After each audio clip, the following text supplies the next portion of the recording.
and gentlemen, thank you very much for this wonderful opportunity. And I'm not going to be talking too much about science. I can see the mixed audience.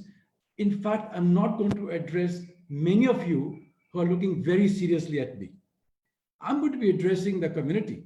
I'm going to be addressing my patients who are I've just seen they are online. And I'm going to address my friends and my maybe 50 plus relations who live in London. And and uh, and therefore my heartfelt greetings and good wishes for your good health and good times. Once again, Amarjit, thank you very much, and my special thanks to Mr. Sharma, the honourable member of Parliament from Southall, whom I heard, and Mr. Bob from Harrow, who impressed me.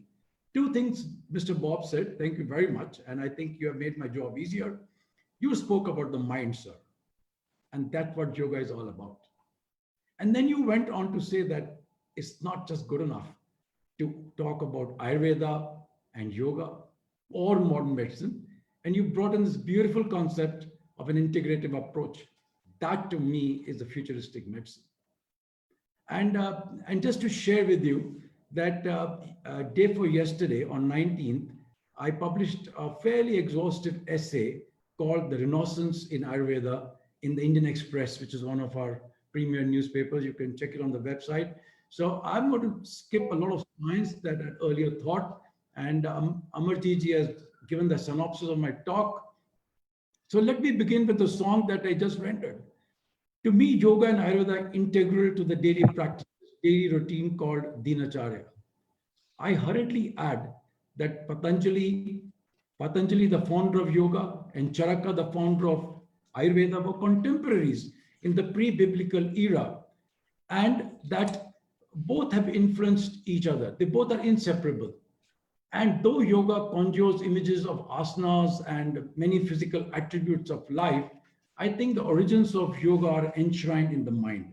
Yoga was meant for the mind, the soul, the mind-body harmony and connection. And I think that is where I need to tell you and emphasize that we need to have happiness in life. That's what yoga is all about. And amongst the several forms of yoga, the three basic practices that I imbibe, that I use in my day-to-day life, number one is Bhakti Yoga, which you just heard. I think it's a great yoga. Devotion to whatever you want, whether to God, to music, to song, that is yoga. The Jnana Yoga, that's what is all about knowledge, which all of us do have, and we apply our knowledge every day. And the Karma Yoga, that's where we all do something, an action, karma, do something for the betterment of everyone. And I think these three yogas are not captured by the race, color, creed. We all do it. We all have been doing it in different proportions.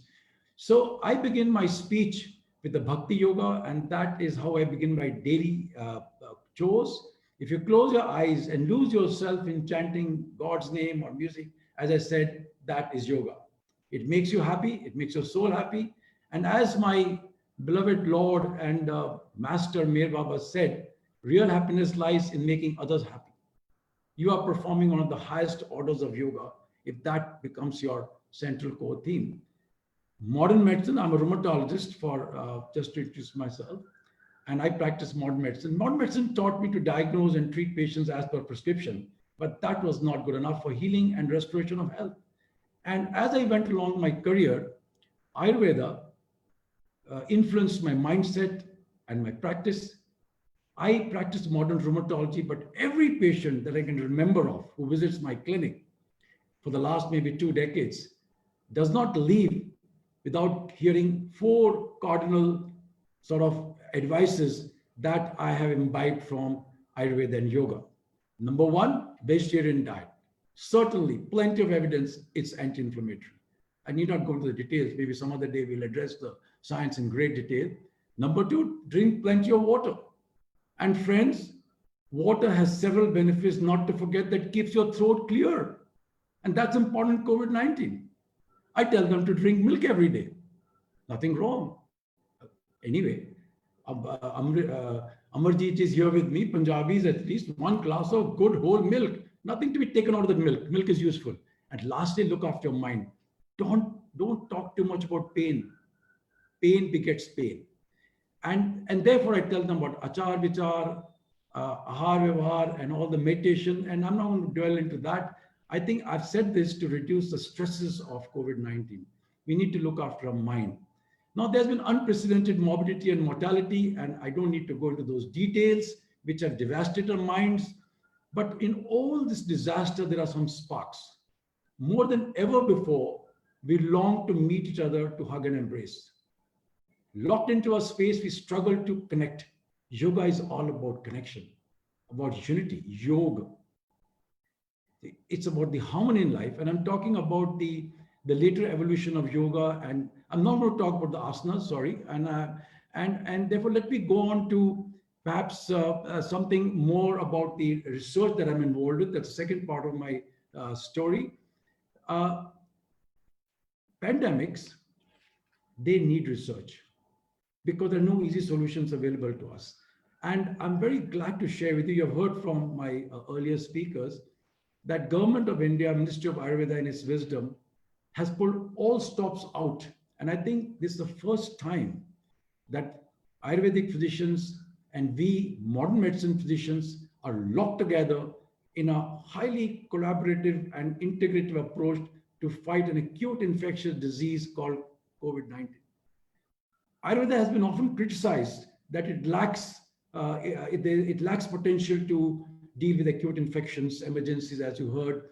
I think that is perhaps not true. As I published therefore yesterday, I refuse to believe that Ayurveda and yoga would have survived 5,000 years if the Vedas did not know how to treat pain and some of the acute emergencies. Soil is more important than the seed. In a situation like coronavirus, we need to strengthen our immune systems. And I think that is the crux of our approach in our research projects that we have launched along with in the Ministry of Health and Family Welfare, with the Council of Scientific and Industrial Research, with Indian Council of Medical Research. It's a huge umbrella under which we are working. Our protocols are all ready. In fact, we have begun the clinical drug trials for the prophylaxis and treatment of COVID-19 using Ayurvedic medicines. In the prophylaxis study, we have ashwagandha. In the therapeutic, we have another 3 medicines that I will not go into the details. So yes, friends, I do believe that we need an integrative approach. Modern medicine is here to stay. I think what modern medicine has done to the world, it's remarkable. There's no denying that. I think we are not here to criticize modern medicine. We are here to, if I can use the word, augment a better medicinal system. And I think that's where my colleagues and myself, we strongly believe that it's time Ayurveda became one of the mainstream medicinal systems, at least in India. And I'm sure Ayurveda will achieve that. Ayurveda has never enjoyed a more state patronage than what's enjoying now. It's the spirits in the national flavor, the national spirit is highly in favor of the Ayurveda. So in my concluding remarks, let me conclude with what our honorable beloved Prime Minister Shri Modi ji said, the rhythm of today. 3 critical words: community, immunity, and unity. I think that sums up I would say that today's core theme. That I may add that immunity is central to fight infectious disease, and Ayurveda has tremendous potential through its rasainic plants and minerals to enhance the community immunity, and that's a science which I'm not going to go today in details.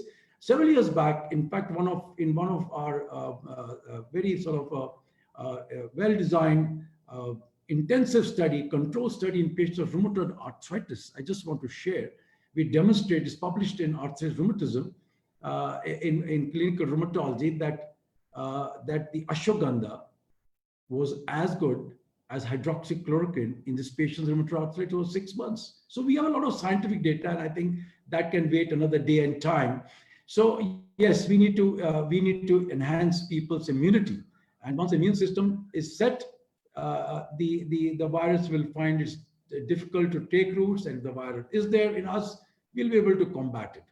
And I think yoga and Ayurveda is all about unity, is bound to follow. Unity is altogether a universal concept. Hope that the world will emerge as a better world after the COVID-19 disaster. And that's my hope and prayer.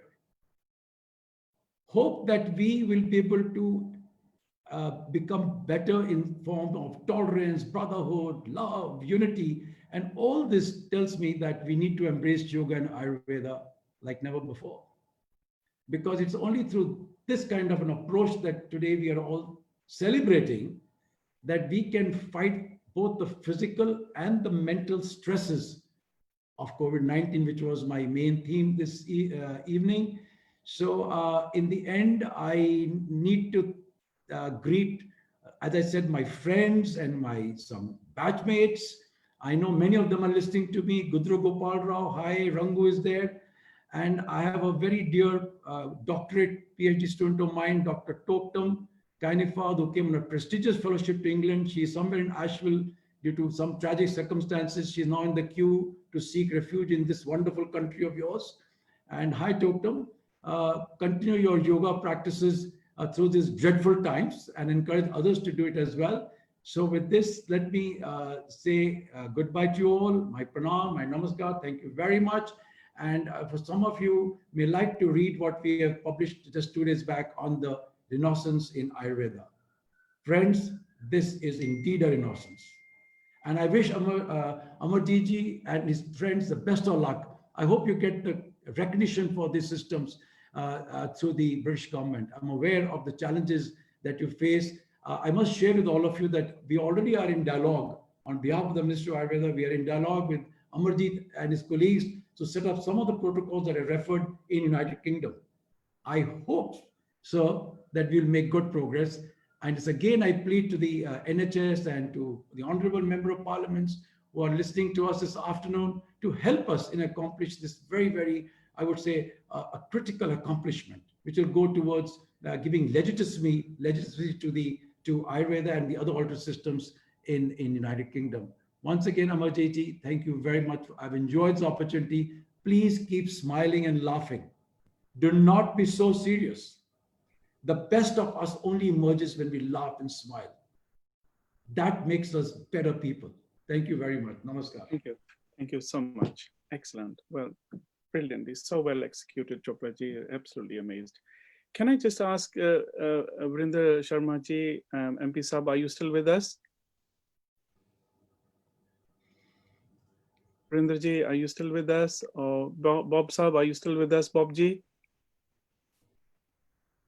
Okay, not to worry. Okay, so that's wonderful. So we developed our allegiance, and Vrinder ji is here. I'm still here, but I will be out for about half an hour now. Yes, that's wonderful. But I just need you to be here with us just for 2 more minutes.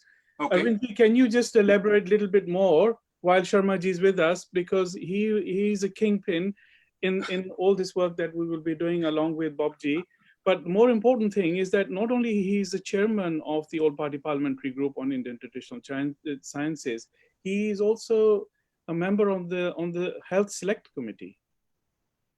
I used to be. You used to be, yes. I used to. I served on the Health Select Committee for nearly 6 years. Yeah. Okay, wonderful.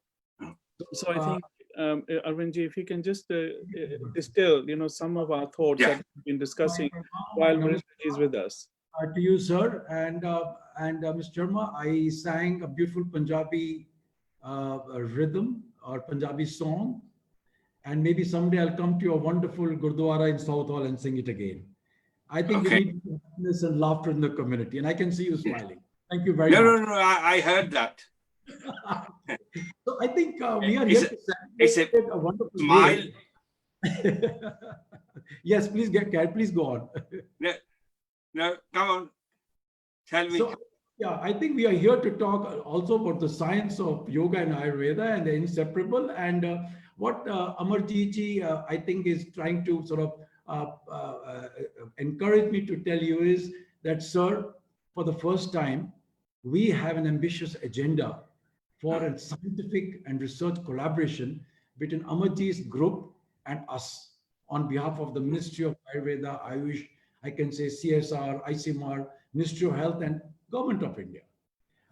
In India, sir, we already have begun some scientific studies.